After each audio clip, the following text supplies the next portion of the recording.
Hey, Grant here from the Surface Saver. In this video we're covering DIY shower tray resurfacing, so you can get a great looking shower tray. You don't have to move the tiles, get involved in any building work or any plumbing work or shift the shower screen. So it's a great video, perfect for DIYers who want a fresh looking shower tray without the hassle. Comment below if there's any videos, the resurfacing videos that you want us to do. And the kit is available on our website at www.thesurfacesaver.co.uk. Enjoy. Okay, so whip off the screen doors if it makes it easier for you. Then open up the kit. This is the kit that's available on our website, thesurfacesaver.co.uk. It's got all the consumables that you'll need to do the job.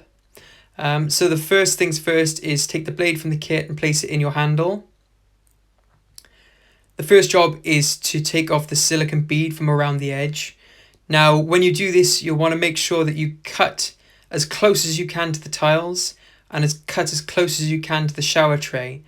So the closer you can get the blade, the easier it'll be to get the rest of the silicone residue off when it comes to doing that. So once you've got the bead off, you'll need to take the blade out of the handle,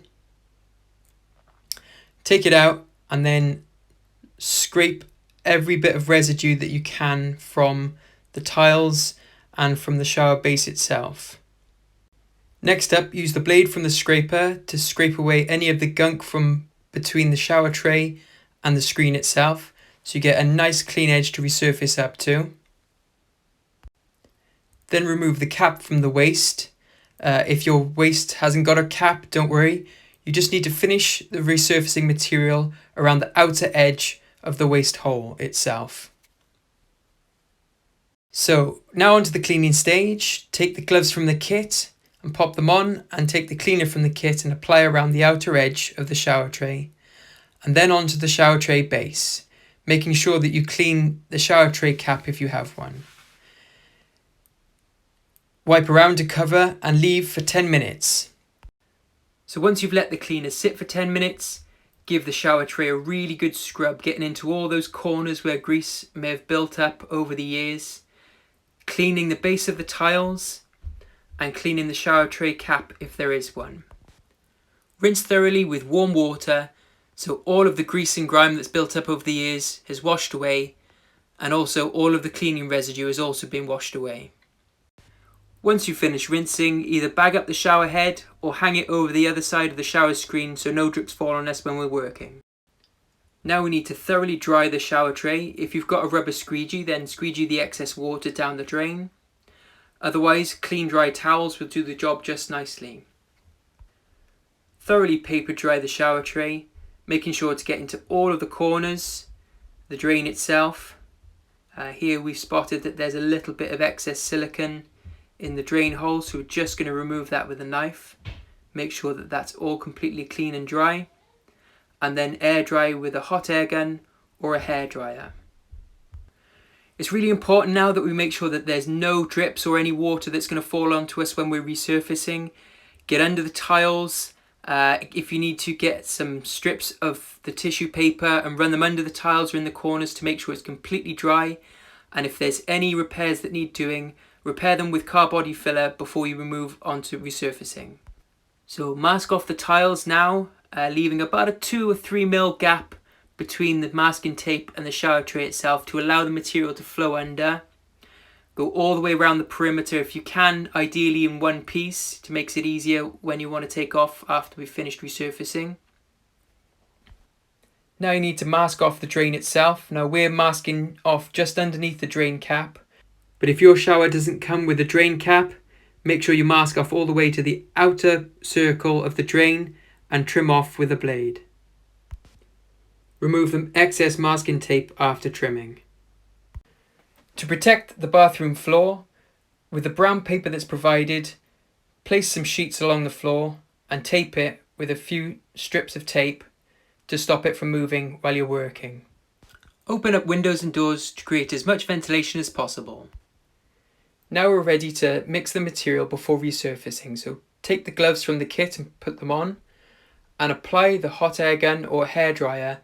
Put it on in close proximity to the tub, making sure that the tub doesn't melt, and pour the whole bottle of hardener into the tub and begin mixing.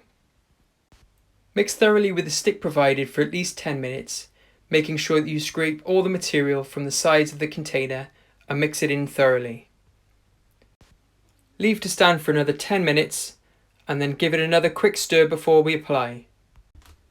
Make sure the material is at or above room temperature, so it's anything over 20 degrees C and the material should flow correctly. If it's a lot over 20 degrees C, the material will be too runny and you'll get too thin a layer.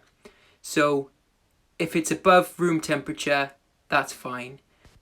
You can see we start in the corners at the top and we work our way around, put a little bit excess so it flows under the masking tape so you get a nice seal between the shower tray and the tiles, and you work your way all the way around the top and let it flow down.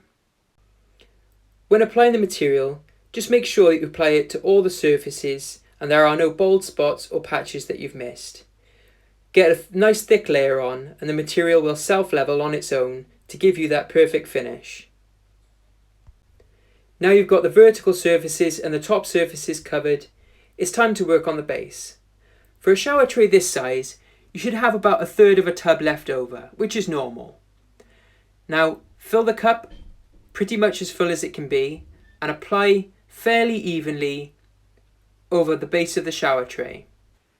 Now we're going to use the roller to push the material around to make sure we cover any and all bare patches. It's not like painting a tray with the roller. You want to make sure you've got plenty of excess material to move around, and then that material will self-level then once you've finished rolling. So we're just making sure here we've got the last of the bald patches on the surfaces, and then there's another little one over by the drain hole that we're going to get. Pushing the material around. There we are. So this is the material all completely covered now.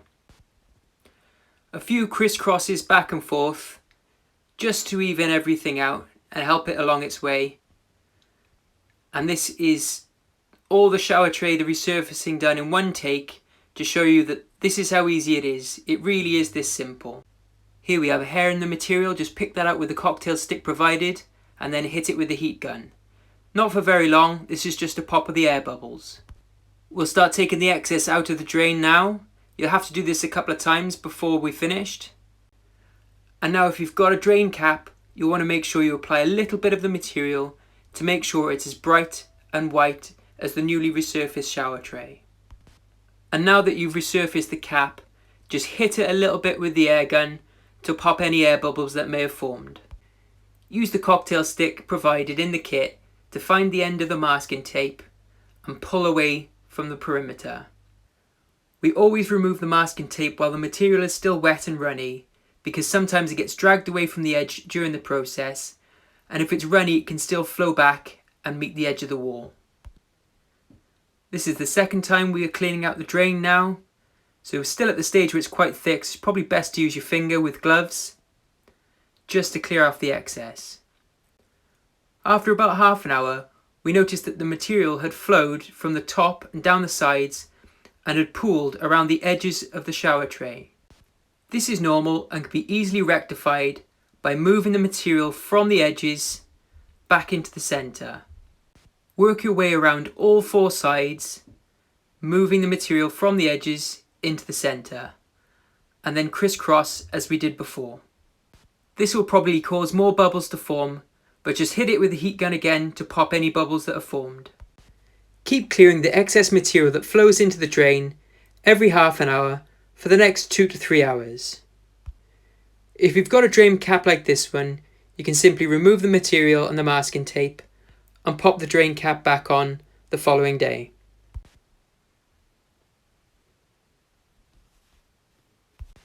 If you haven't got a drain cap, use one of the wider wooden sticks provided in the kit to remove the material from around the drain every 30 minutes for the next 2 to 3 hours. After clearing around the edge of the drain with the wooden stick provided for 2 to 3 hours and the material has stopped moving, the masking tape is safe to remove. After 24 hours, the resurfacing material should be just about hard enough to apply the silicone. Without stepping on the shower tray itself, apply the silicone as normal to the edge being careful not to push down too hard with the plastic nozzle. Using soapy water and a gloved finger, work the silicone bead into the corner to provide a nice sharp smooth edge. 48 hours after resurfacing, the shower enclosure can be reassembled and the shower used as normal.